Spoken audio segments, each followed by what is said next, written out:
Apa itu pikiran? Pikiran merupakan gambaran kehidupan idealis dunia yang kita jalani dan disesuaikan dengan keadaan kita. Pikiran pula yang selalu memberikan ide atas apa yang sebaiknya kita lakukan. Ide tersebut biasanya bertujuan untuk menyenangkan kita dalam menapaki kehidupan ini. Dengan bertujuan menyenangkan diri kita, itu merupakan sesuatu yang baik untuk kita. Tapi kadang ada kalanya di saat berkaitan dengan sesama. Ide yang diutarakan bisa menyebabkan sesuatu yang tidak baik bagi sesama kita. Meskipun bertujuan baik untuk diri kita, namun menyebabkan hal yang sebaliknya buat orang lain, apa kita akan tetap menerima ide itu? Ingat, pikiran itu hanya mengajukan ide yang bisa kita ibaratkan sebagai proposal. Tetap kita yang menjalaninya, menerima hasilnya, dan menanggung dampaknya. Serta kita juga yang harus mempertanggungjawabkannya. Sebab itu, proposal sehebat apapun yang disodorkan kepada kita, tetap kita harus menelahnya.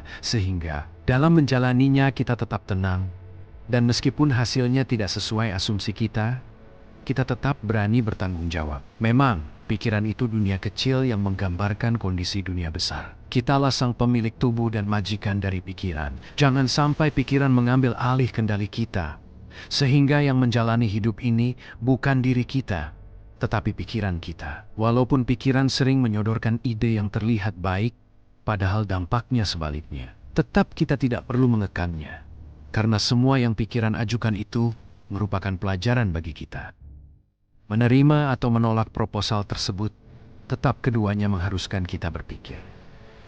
Di sini kita harus bisa membedakan antara pikiran dan akal. Pikiran sang pemberi ide dan akal sang penelaah. Jika kita tidak ingin hilang kendali, maka akallah yang harus kita pegang.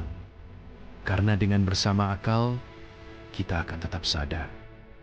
Seringkali, saat pikiran begitu gencar menyodorkan proposalnya, akal memang tidak akan memotong atau mendebat.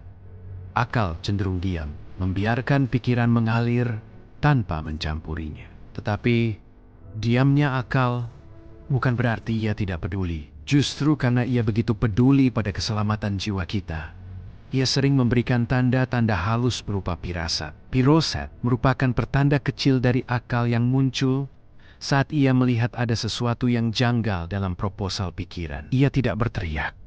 Ia hanya mengetuk pintu batin kita dengan rasa tidak tenang atau ganjalan kecil di hati. Pirasat inilah sistem peringatan dini agar kita, sang majikan, segera memanggil akal ke meja diskusi sebelum mengambil tindakan. Dengan memegang kendali penuh, kita menggunakan akal bukan sebagai majikan yang mendikte, melainkan sebagai teman diskusi yang setia. Kita adalah pemilik kedaulatan. Dengan mendengarkan firasat dan melibatkan akal dalam menelaah setiap ide, kita memastikan bahwa hidup ini dijalani oleh diri kita yang sejati, bukan oleh pikiran yang sedang berambisi. Inilah jalan menuju ketenangan batin yang hakiki. Berani memilih, berani menelaah, dan berani bertanggung jawab sepenuhnya.